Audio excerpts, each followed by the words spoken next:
munaasabadani oo ahayd mid habdhicitaankeeda si weyn loo soo agaasimay isla markaasina ka qabsoontay hotel Doolayar ee caasimadda Somaliland ee Hargeysa ayaa muhiimadeeda gaarka ahayd shaacinta urur siyaasadeedka cusub ee iftiinkaasi oo uu hogaaminayo isla markaasina garwadeen ka yahay gudoomiyaha urur siyaasadeedka iftiin mudane Cabdiqaadir Cali Oobsiyo oo loo garanog yahay madaxweynaha mustaqbalka. munaasabadani ballaaran ayaa waxaa ka soo qayb galay boqolaal ka mid ah taageerayaasha taabacsan urur siyaasadeedka iftiin ee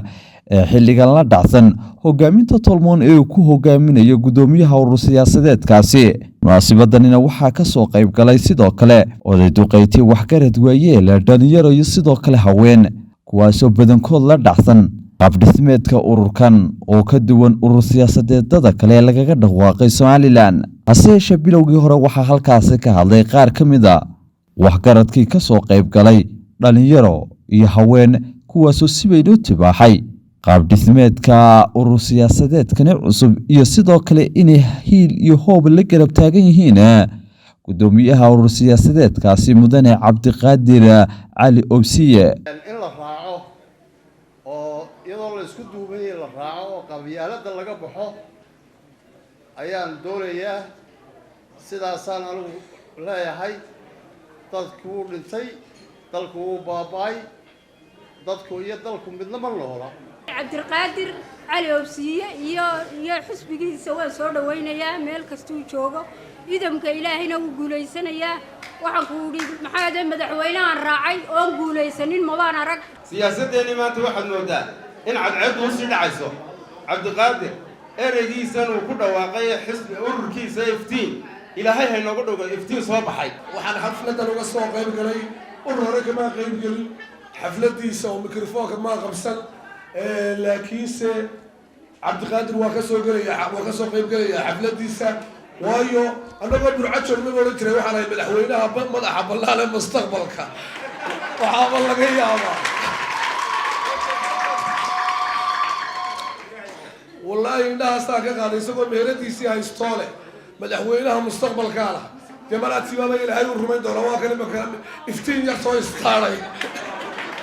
ilaahay iftiina ka dhigo ninkani afkaarkiisa himiladiisa in badan buu madaxweyne ku hamiyey in badan buu siyaasi caan ahaa ilaahay isagana hankiisa ha u rumeeyo. sidaad magaciisa ka wada arkaysaan urur siyaasadeedka iftiin waxa uu noqon doonaa mid inoo iftiima oo halkaynu maanta joogno kor inooga sii qaada.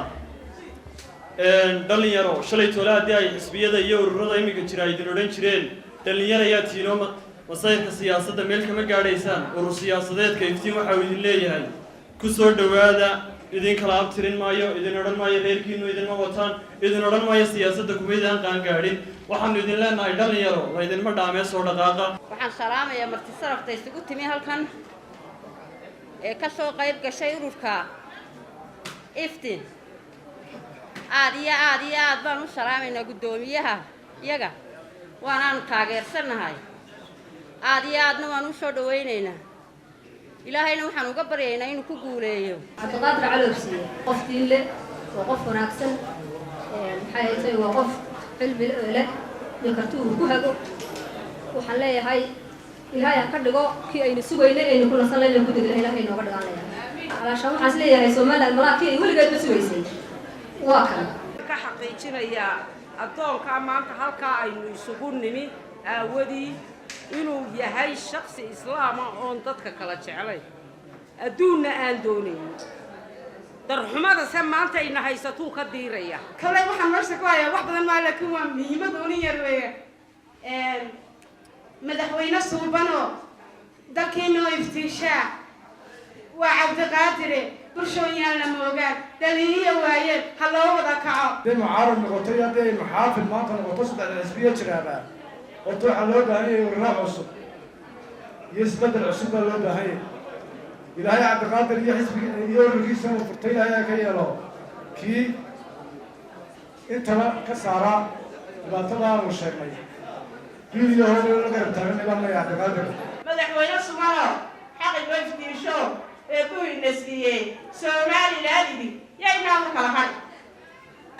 talinta aroode badaha ka guuxay qurbaha ku daashu dadka kuugu soo celi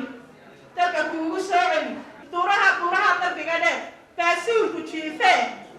ka buuxeen sareena buuxuu daacadku ugu qadiye Somaliland idin yaynaan kala hadin leenahay dhalinyarada odayaasha dumarka qurbaha dhammaanteen waxaa inooga baahan yahay inaan iskala taagno inaan xoojinno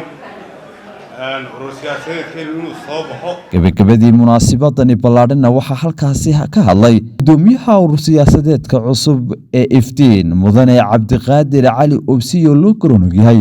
madaxweynaha mustaqbalka waxaanu si weyn u tibaaxay una dulmaray ujeedooyinka loo aasaasay urur siyaasadeedka iyo sidoo kale waxa uu ka duulayo waxaanu si weyn u hoga tusaaleeyey shacbiga kala duwan ee jamhuuriyadda Somaliland sida ay qayb uga noqon lahaayeen isla markaasina ay ugu soo biiri lahaayeen urur siyaasadeedkani. ururkan waxay wada ogsoonahay waa urur siyaasadeed runtii ka duwan ururada kale waxyaabo badan uu kaga duwan yahay tiirarkiisa ugu waaweyn waxaa ka mid ah baabiinta qabyaaladda iyo saraynta cadaaladda insha Allah taala ayaa ka mid ah ururada kale runtii waxyaabo badan baan kaga duwanahay ururada imika jira iyo kuwii hore xisbiyadii horeba horta ugu horeyn anagu waxaanu kaga duwanahay iftiin ahaan ururada iyo xisbiyadii hore dhowr sababood dartood lambar kow inaanaan wax xil ah soo qaban xoolo ummadeedna aanay nagu maqnayn balse ilaalin doono haddii ilaahay noo fududeeyo xilkan ugu guuleeyo xoolaha ummadda insha allahu tacaala laba in cidnala barnaamiji aanay jirin oo wadata barnaamijkayga waxaa ku jiro ka mid ah sabca mucjisaad ama toddobada la yaab barnaamijka cid wadata oo caalamka hore u soo martay iyo kuwa nimanka jooga ama urur ha noqdaan ama siyaasiyiin ha noqdaan ama xisbiya ha noqdaan ma jiraan sidaynu wada ognahay sidaynu uga baranay siyaasiyiinteenna ama kuwa caalamkaba waxay xilka u raadiyaan waa saddex midkood badidoodu waa maaldoon waa mansabdoon iyo magac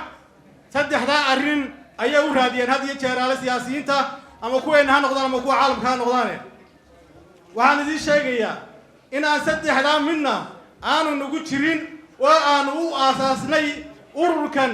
faker damqasho qiiro iyo waxqabad leh oo aanu isleenahay waxqabad iyo isbeddel aan hore loo arag ayaad keeni kartaan insha Allah. Fantastic Television ka Shakaala Hargeysa.